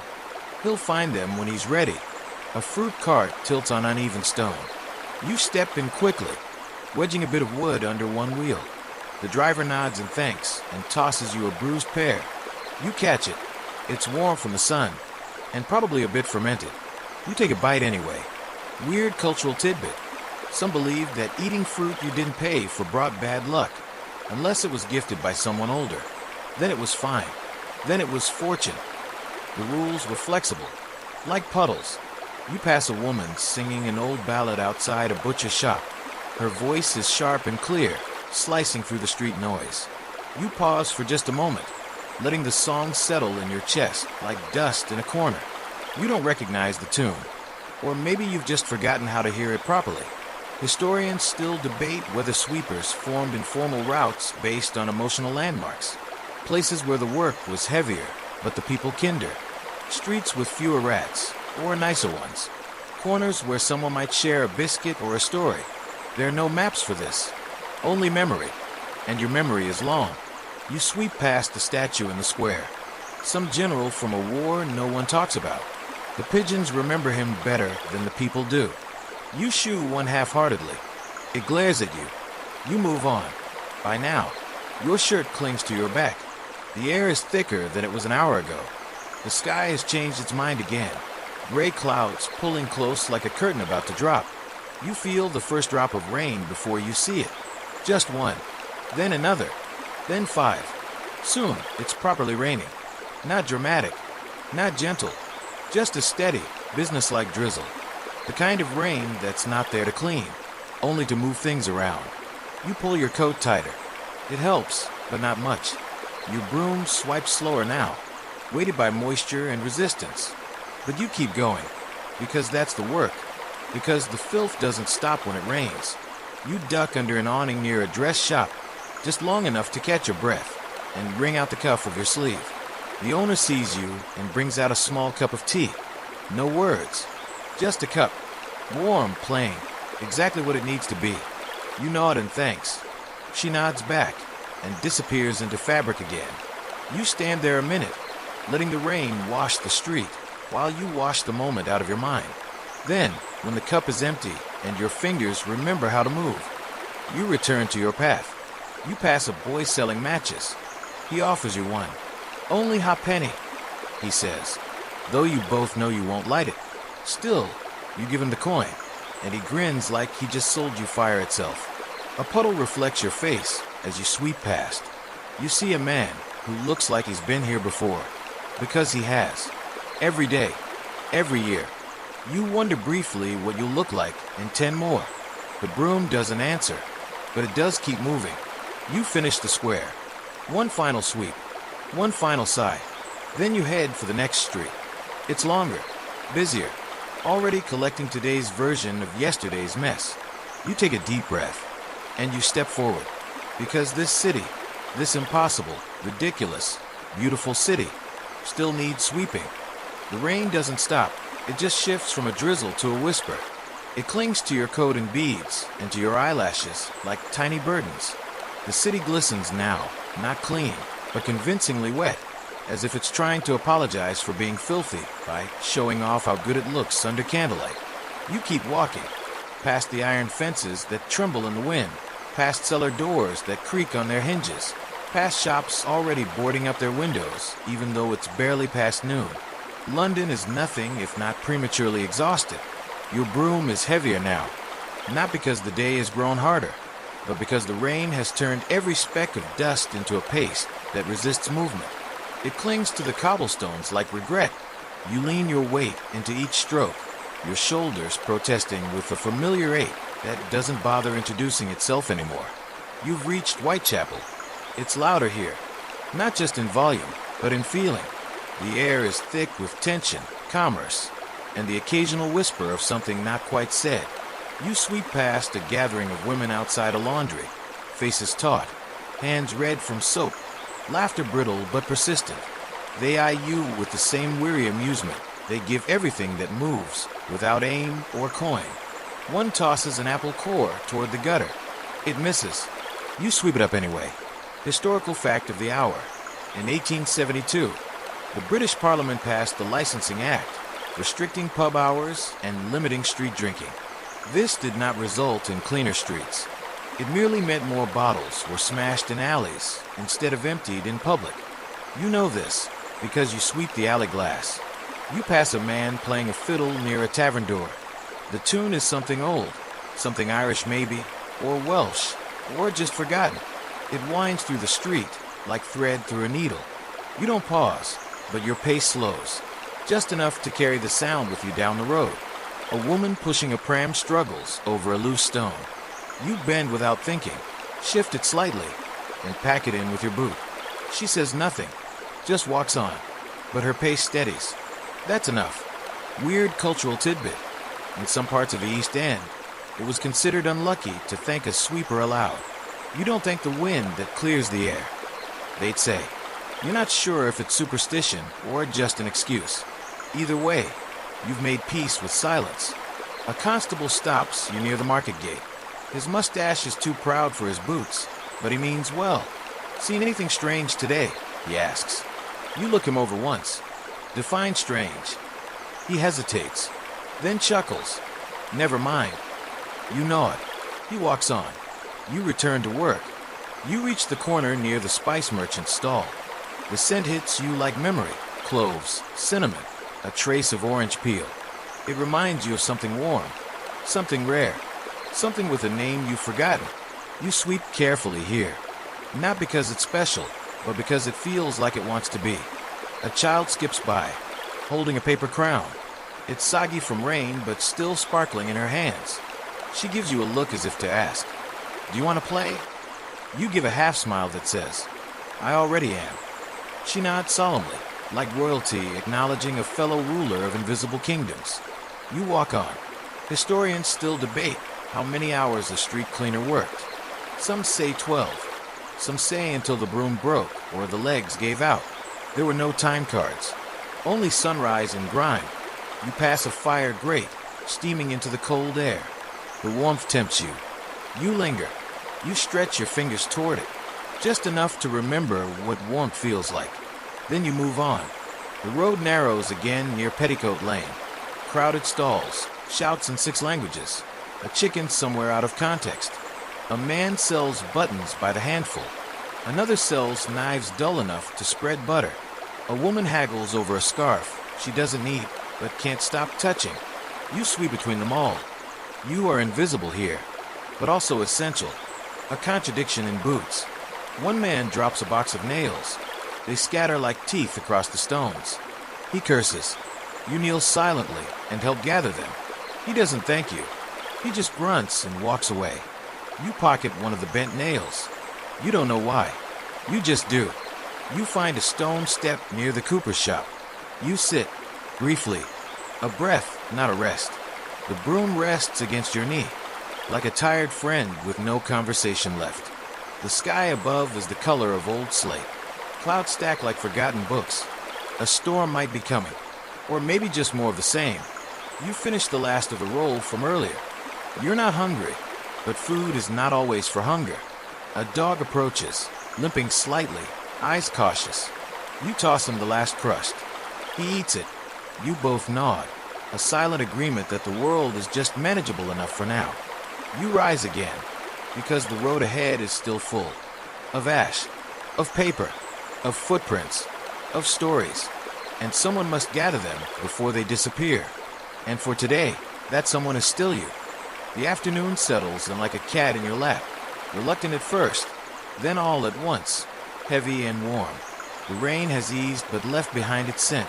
Soaked brick, metallic air, the earthy exhale of London's endless gutters. The city isn't cleaner. It's just wetter. But people pretend there's a difference, so you let them. You walk the curve of Houndsditch now, where the stalls are denser and the noise more personal. Fishmongers shout at housewives. Housewives shout back. The sky hangs low above it all like it's eavesdropping. Your broom nudges a layer of grime toward the drain. Slow, circular, patient. The drain hisses a little as if it objects, but it takes the filth anyway. You stand over it like a surgeon who knows the infection never really clears. It just moves deeper underground. Today's historical fact. In 1878, a proposal was put forth to name and rank individual city sweepers based on their streets' cleanliness, an honor system of sorts. The idea never caught on, perhaps because the only prize for being the best at sweeping dung was getting more dung to sweep. The Victorian version of a promotion. You pass the fence where old coats are sold. Today, a blue one hangs proudly at the front, missing a sleeve but rich in dignity. You pause. It's the same color as the sea, if the sea were made of laundry. A boy catches you looking. 2 pence and it's yours, he says, hopeful. You shake your head. He shrugs. It'll wait. You sweep along the edge of a meat stall. A bone falls. You move it aside with your broom. It clicks like a warning. A dog materializes from behind a cart and licks the spot. You don't stop him. You move on. People are everywhere now. The city is fully awake, fully rude, and fully yours to clean up after. You move like water between them, unbothered and unnoticed, the way wind moves through hair. Weird cultural tidbit. In some neighborhoods, it was considered unlucky to speak to a street cleaner if you were on your way to borrow money. The belief was that touching broom energy would sweep your luck away. You've watched more than one desperate soul cross the street to avoid you. You didn't take it personally. You also never saw them again. You reached the public square near Aldgate, where the pigeons outnumber the humans 2 to 1.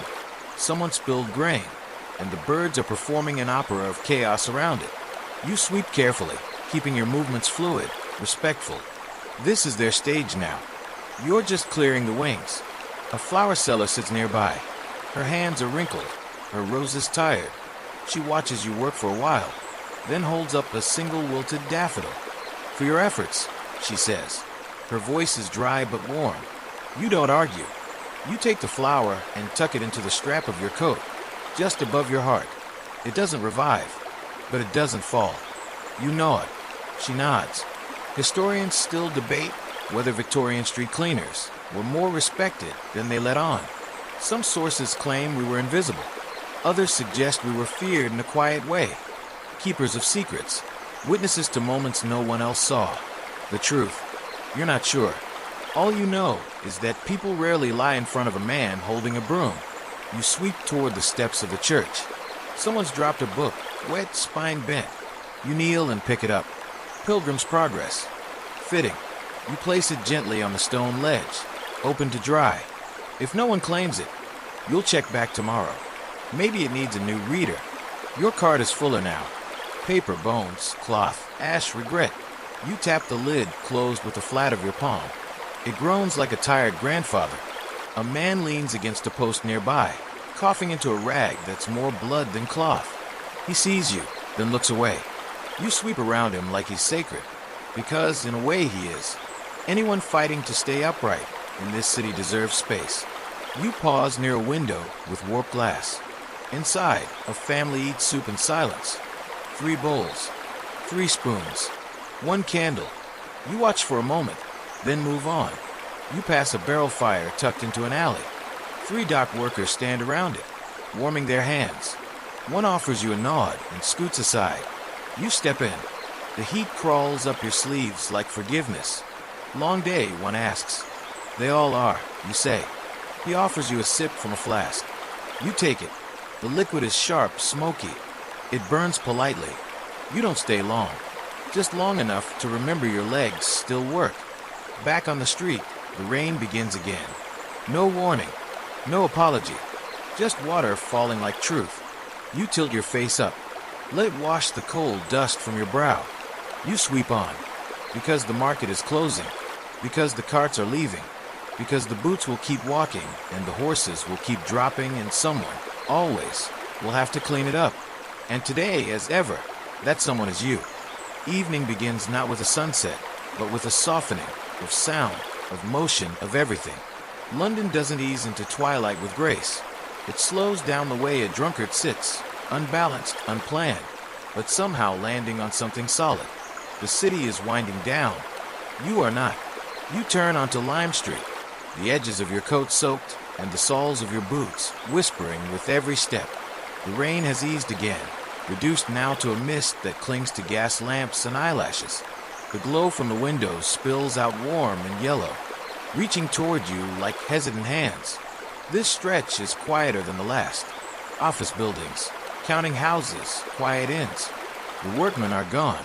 The clerks are packing up, and the respectable ones are already at dinner. What's left behind are scraps and silence. You sweep along the curb near the Accountants Guild, where someone's dropped a row of ledger pages, ink smeared, rain streaked, the math bleeding away like a confession.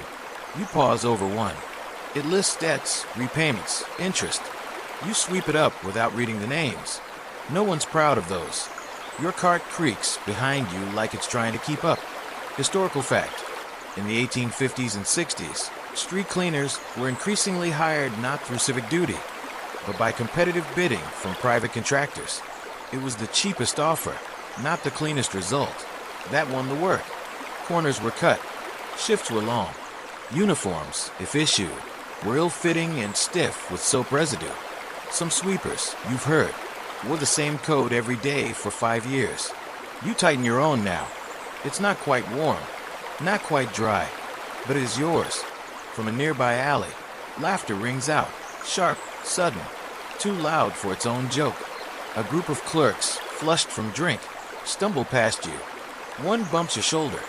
"Watch it," he mutters, though he's the one weaving. You don't reply. You just keep sweeping. And isn't that the point? Weird cultural tidbit. Some believe that the first person you saw after sunset would set the tone for your dreams. Which means, for a surprising number of Londoners, you have unintentionally become the muse of their subconscious. No pressure. You pass a row of townhomes, where every window has the curtains drawn just slightly too tight. Privacy here is a kind of pride. You sweep quietly.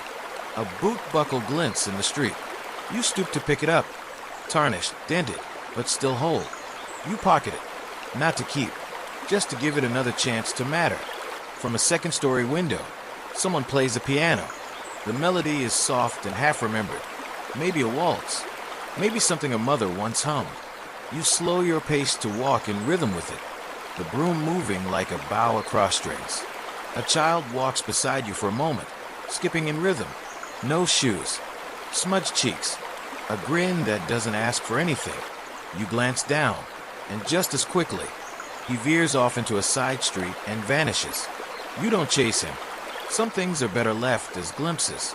Historians still debate whether the role of a street cleaner was considered a stable profession or a desperate last resort. You've met men who were once sailors, butchers, printers, even one who claimed to have taught Latin. Each found their way here eventually, not because they fell, but because this job, for all its grime, asks only one thing, that you keep going. You sweep under the awning of a tea shop. The scent of bergamot and memory hangs in the air. A woman inside wipes down a table, her back to you. You move slowly, not to startle her. She turns at the last second and nods, tight, polite. You return it. She places a cup on the ledge by the door. You don't touch it. Not yet. You finish sweeping the step. Neatly, evenly. Then you take the cup. Warm, slightly sweet, strong enough to wake a sleeping horse. You drink it all. Leave the empty cup where she left it and walk on. The sun, if it ever truly rose today, is gone now. What's left is lamplight and instinct. You reach the park gates at the edge of your route. Iron bars slick with rain. The trees inside sway gently, whispering leaf talk to each other. You lean your broom against the fence and breathe deep. Not many messes here. Just wind-blown paper, a few fallen twigs, the occasional bottle left behind by someone who didn't want to drink alone. You collect them all. Each sweeps slower than the last. Not because you're tired, though you are, but because this place, this last patch of green in the middle of soot and brick, feels like a secret kept just for you. You sit on the edge of a bench, one that doesn't lean for once. The wood is damp, but your coat has already soaked enough to make the difference meaningless. You look up, and for a moment, between the gas lamp flicker and the drifting cloud, you see stars. Just a few. Tiny, distant, but there. You close your eyes, and when you open them, the broom is still beside you, the cart's still behind you, and the road ahead is waiting. So you rise, and you sweep, because that's the promise, that's the ritual, that's the story, and you are still its author. Night doesn't fall, it drapes. It lays itself over the city in folds of ink and hush, pulling tight in the alleys and looser over the rooftops. Gas lamps blink to life, like tired eyes remembering how to see. And you, still sweeping, are one of the few souls left moving with purpose in a world preparing to sleep. Your boots leave damp prints on the stone, though they vanish quickly in the mist. Behind you, the broom leaves faint trails, lines no one will follow, paths no one will trace. Still, you make them. You're heading back toward the river now, through lanes that were never on any tourist's map, where the buildings lean like conspirators and the wind hums through broken eaves. The Thames is close. You can smell it. Brine and soot and something old, something always dying but never dead. A living ghost that the city grew around, then tried to forget. You turn a corner and pause beside an iron bridge. A barge glides beneath it, lanterns swinging like slow thoughts. A man at the helm whistles. Not a tune. Not really. Just sound made human. You listen a moment, then move on. Here's your historical fact. In 1884, a law was passed requiring that streets near the river be swept twice daily. The idea was that muck from the docks carried disease inland. The result? More work for you. More weight in the cart, but no increase in pay. Progress has its peculiar shapes. You reach a loading bay where crates have been stacked haphazardly. One has split open, spilling sawdust and fish scales across the flagstones. The smell is bold, unapologetic. You hold your breath and sweep. Not fast. Carefully. You've learned that fish scales cling tighter than guilt. From a nearby stairwell, a man watches you. He says nothing. His hat is low, his hands deep in his coat. You nod once. He nods back. It's the sort of silent transaction that happens 1,000 times a night in this city. Respect without conversation. You move on, broom slicing through the edge of dockside silence. Weird cultural tidbit. In the Docklands, some believed that if a sweeper passed you before a shipment arrived, your goods would be cursed with spoilage or theft. You've seen sailors spit and knock on wood after walking past you. You take no offense. Superstition is often just fear with a longer coat. A boy runs past barefoot, clutching a cloth-wrapped bundle. You don't ask what's in it. You don't chase him. You sweep up a small smear of jam he leaves behind. Strawberry. Maybe. You pause at a pump and wash your hands. The water is cold enough to remind you you're alive. You scrub without soap, just grit and friction. Still, it feels like shedding something. A lamplighter appears ahead, balancing on his ladder like a priest at prayer. You watch the flame catch and hold. He descends, nods at you, and disappears into fog. Historians still debate whether night sweepers had assigned areas or just worked until they could walk no more. You know your answer. You work until the city tells you to stop. And tonight, it hasn't yet. You pass an alley behind a bakery where the ovens are still warm. A girl leans out, drops a heel of bread onto the step, and vanishes again. You don't eat it. You just place it in your pocket. Maybe for the rat you saw earlier. Maybe for the dock dog with the limp. Maybe for you. The city breathes deeper now. Fewer carts. Fewer voices. The streets open wider, like arms. You can hear your own footsteps again. You stop at a bench overlooking the river. Sit. Stretch your legs. Let your broom rest against your shoulder like a tired friend. The wind off the water carries a sharpness that cuts through thought. You sit anyway. Across the water, you see a light in a window. A single square of gold. Someone's awake. Someone's living their own quiet moment. You raise your chin slightly in silent salute. There's a kind of beauty here at this hour. Not obvious beauty. Not flowers or laughter or stained glass. But the kind that lives in survival. In motion. In work done without witness. You're not waiting for thanks. You're waiting for the stillness to settle. And once it does, you'll move again. You sweep the bench area. A crumpled flyer. A broken quill. A cork. You gather them all like memories that someone else forgot. Then you rise. You turn back toward the main road, where the depot waits. Not warmly, not eagerly, but certainly. And you begin walking, because the broom is still in your hand, and the street is not yet finished. And neither are you. You head east now, toward the depot, but not directly. There are always streets between the streets, half-finished errands in stone. You sweep them too. Not because you have to, not because someone asked, but because it's what you do. The work doesn't end when the route ends. It ends when the city finally exhales. Tower Street stretches ahead, wide and mostly empty, except for puddles that reflect a fractured sky. Gas lamps glow like ancient eyes, watching your every step with dim, flickering judgment. Your cartwheels rattle softly behind you, metal against brick, iron against everything else. It's getting colder, not the kind of cold that bites, but the kind that wraps around your knees and settles into your bones like a swatter. You roll your shoulders, trying to shake it off, but it stays. Your broom slips across a patch of wet soot. You steady it, plant your boot, and adjust your grip. A rhythm returns. Sweep, drag, pause, repeat. You've done this motion so many times it's become a second heartbeat. Steady, tireless, unseen. Tonight's historical fact is oddly poetic. In 1854, when the cholera outbreak in Soho was traced back to a single contaminated water pump by Dr. John Snow, it wasn't just doctors who reacted.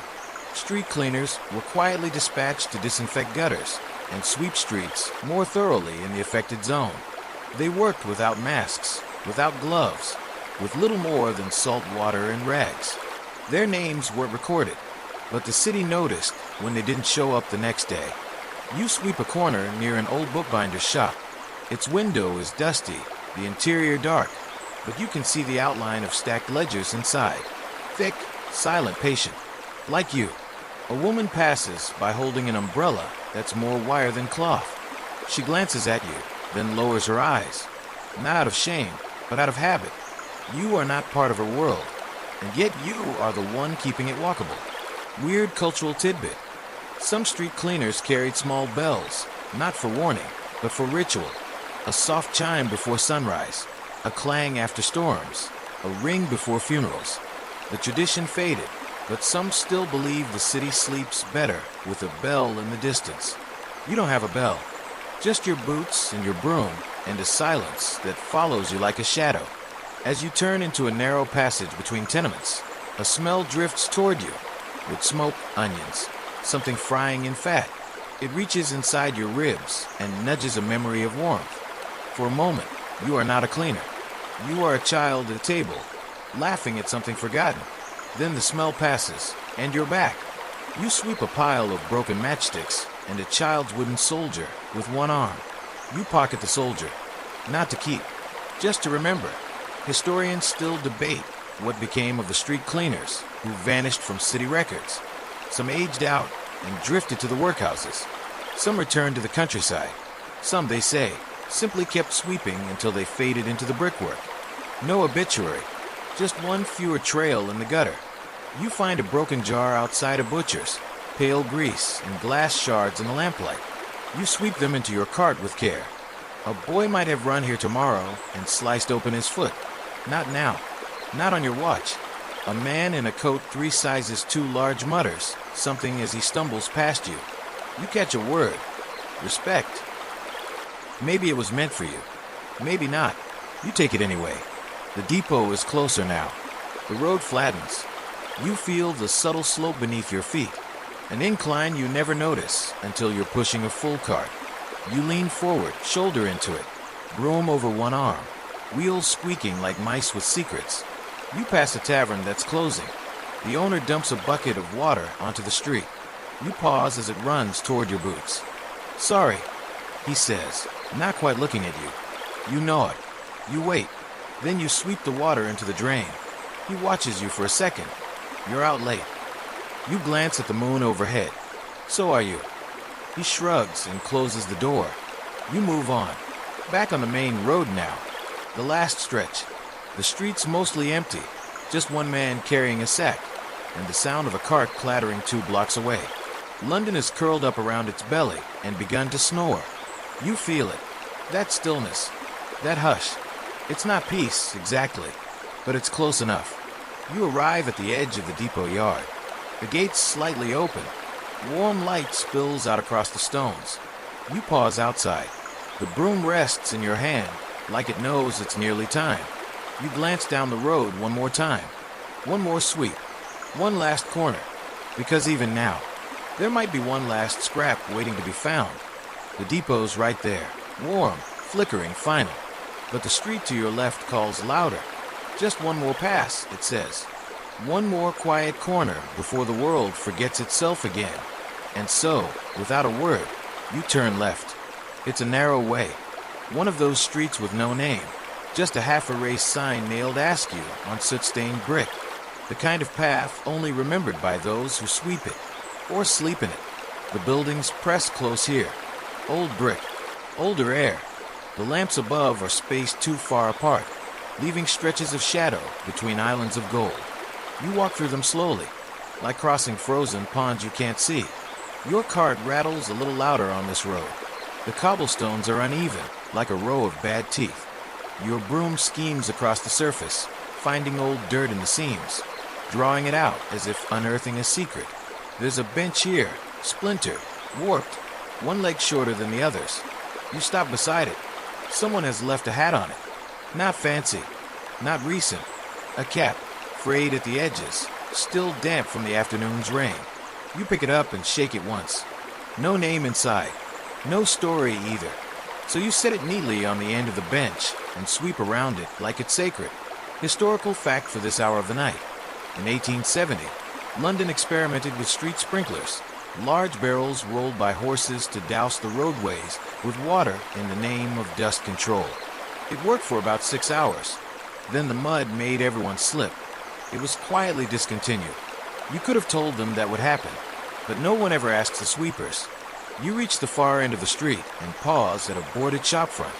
The window's been smashed and repaired with bits of cloth nailed to the frame. You don't know what the shop sold. You don't think it remembers either. You sweep the threshold carefully, watching the way the bristles flick loose a collection of oddments. A pen, a toothpick, a metal button still holding onto a shred of fabric. You gather them all. They don't go in the bin. They go in the pocket. For later. Weird cultural tidbit. Some sweepers used to carry pouches called catch sacks, small cloth bags to hold what they called city whispers. Things too interesting to throw away, but too meaningless to sell. A coin with no head. A feather curled just right. A pencil stub too short to hold. You carry a catch sack, too. You just call it your coat. You're halfway back to the depot now. Cart heavier by a few pounds and one fishbone. The streets are nearly empty. Nearly. You hear it first, bare feet on stone. Then the soft sound of someone trying not to be heard. You round the corner slowly. A child sits against the wall, knees hugged to chest. Girl, maybe 8. Hair tangled. hands wrapped around something hidden under her coat. You stop. You don't say anything. You just stand there, broom in hand, cart behind you, silence between you. She looks up. You know it. She doesn't move. You kneel gently, lower the broom, reach into your pocket, and pull out the last crust of bread. It's cold now. Hard, but it's bread. You hold it out. She watches your hand for a long time. Then she takes it. Still no words. You rise. You don't ask who she is, or why she's here. You've asked before, and the answers don't change anything. You sweep gently around her. Just once. A circle. A small clean space. Then you walk on. Historians still debate whether sweepers were ever trained in first aid, or in compassion, or in anything beyond broom technique. You don't need a record to know the answer. Kindness was never written into the job. You brought it with you. Or not at all. Back at the depot gates now. You stop beneath the final lamp, the one that always flickers, but never goes out. The cart squeals a little as you turn it into the yard. A figure stands by the door. Gregory, or Gerald, still unsure. He's smoking something foul, but the glow of the ember is strangely comforting. He raises his chin. All swept, he asks. Close enough, you say. He grunts, which means yes.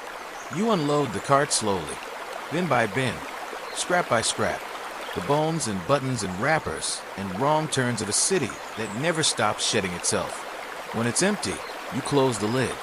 You hang your broom on the hook, your hook, second from the left, worn smooth where your fingers rest. Someone once carved a star into it, long ago. You still don't know why. You pour a cup of depot tea, lukewarm, chalky, perfect. You sit by the boiler. The heat climbs up your spine like gratitude. You say nothing, and London, finally, says nothing back. Inside the depot, the light flickers like it's tired too, glowing from a single oil lamp that burns low but steady, much like the men who sit around it. This isn't a place of chatter. It never has been. The depot is a silence factory, where words are worn out before they ever leave the tongue.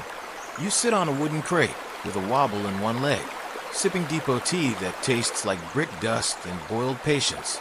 The others are scattered, some leaning against walls, others sprawled across benches, one fast asleep with his mouth open like an abandoned church. Your broom rests on the hook behind you. Your cart is empty, but your hands are still full. Not visibly, but in the way that lingers, each palm holding the day like a story it's not ready to tell. The depot smells of ash, wet wool, and boiled cabbage. Always has. Always will. No one complains. A small clock ticks on the far wall. It doesn't keep perfect time, or any time. The hand stopped 3 months ago, and no one bothered to fix it. But it still ticks, as if it believes the illusion is good enough. Maybe it is. Mr. Carthand, the foreman, appears from his little side office. He doesn't speak, just surveys the room with the vague disapproval of a man who resents time for continuing. He shuffles to the fire, stares into it for a full minute, then wanders back into his den. Any trouble tonight? Someone mutters. You shake your head slowly. Only the usual. He grunts. That's enough. Historical fact. In 1887, an official report suggested automating certain elements of city sanitation. Crank carts, rotating brushes, water hoses. A few trials happened. Most ended with overturned carts, startled horses, and one incident involving a chimney and a chicken coop. Ultimately, the city decided people were cheaper and quieter. You reach into your coat pocket and pull out your findings.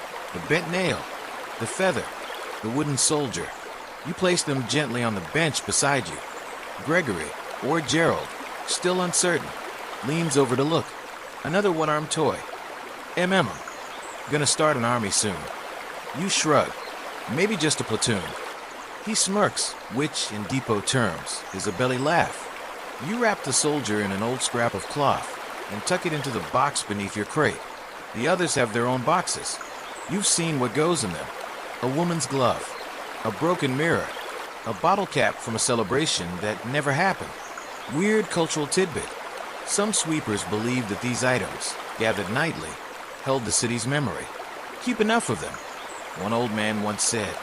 and the city'll remember you when you're gone. You don't believe in ghosts, but you do believe in being remembered. The rain picks up outside. You hear it tap on the tin roof in soft, irregular rhythms. Not a storm, just a reminder. You stretch your legs out. Your knees pop like kettle lids. Gregory, or Gerald, passes you a heel of bread. "Found it in my pocket," he says. You gnaw it. Best kind. You both eat in silence, chewing like old trees bending in wind. One of the men near the wall starts snoring. Short, staccato, vaguely accusatory. No one bothers to wake him. Sleep is a payment, hard-earned. You let him have it. The depot door creaks open. A younger sweeper steps in, new to the work. Still walks like he might outrun it. He sees you, nods. You nod back. Then he unloads his own cart in silence. Broom on hook. Tea from the kettle. One glance at the wall clock, and he grins. It's still broken. Gregory, or Gerald, replies without looking. So are we. No one laughs, but the silence feels warmer for it. Historians still debate how much of the job was physical and how much was spiritual. Cleaning muck is simple enough, but witnessing the city, holding its stories, that's something harder to train for. You finish your tea and set the cup down. The fire in the grate has shrunk to embers. The lamp flickers again, its wick begging for rest. You stand. You stretch. You check the door, latched quiet. Then you grab your coat, still damp around the edges, and your cap, misshapen but loyal. You don't take your broom. Not yet. You step back out into the city, because there's one more place you need to go. The depot fades behind you, its lamp flickering like a memory that chooses not to stay lit. The streets in this part of London have grown quieter still, as if the bricks themselves are beginning to sleep. But you're wide awake, following a road that's not part of any assigned route. Just one last walk. Your boots echo down Guild Street. No carts here, no cries, no shopkeepers haggling over oranges. Just puddles where lamps reflect like tiny, trembling moons, and the wind that slips through alleyways like it's late for something. You walk slowly, not because you're tired, but because you don't want to arrive too fast. This street means something. It always has. You reach the corner where the fence leans and like it's eavesdropping. The alley behind it, no more than a cut between two buildings, is just wide enough for your cart, just long enough to matter. It's where you found a glove once. Red velvet, child-sized, still warm. It's also where, on a cold December night 4 years ago, you found a woman curled in a doorway, shivering, whispering a lullaby to no one. You gave her your coat. She gave you a story. Then she disappeared, like steam in morning air. You pause at the entrance to the alley. The fog has settled low again, rising up from the cobblestones like a sigh. You press the tip of your boot into it, and it parts gently, making room.